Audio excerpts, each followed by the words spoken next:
Mahakal recording studio Mateshwar Dham काठो singing Rajesh रंगीला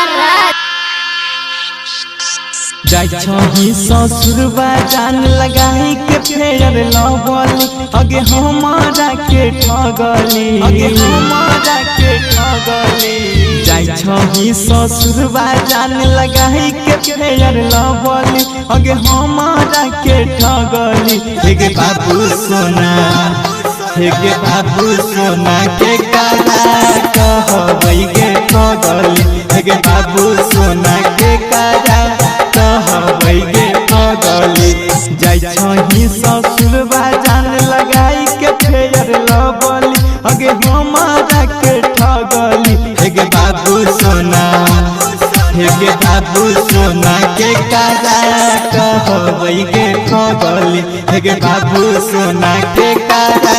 कहबै गे पगली हे बाबू सोना के काला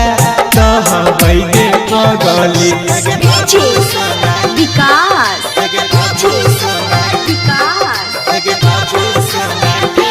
मटियाला सीतामढ़ी महाकाल रिकॉर्डिंग स्टूडियो मटेश्वर धाम काठो होई ते बियाह जानू जई भी ससुराबा सारी बिहौती पहिन के आप अपन मन से फोन करी है करे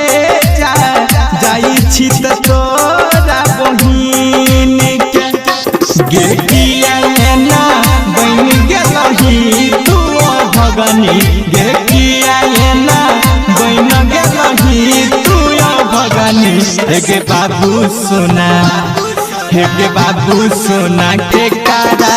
कहबै गे पगली हे बाबू सोना के कारा कहबै गे पगली mix by Anshu Raj Mahakal recording studio Mateshwar Dham काठो राइटर सुके रखी है बसाई के हमारा तू गेलही फसाई के राजेश रंगीला के जखम देही सन मिलल की तोरा सताई के दिलवा में अगिया के तू लगैले दिलवा में अगिया तू लगैले हे बाबू सोना के कारा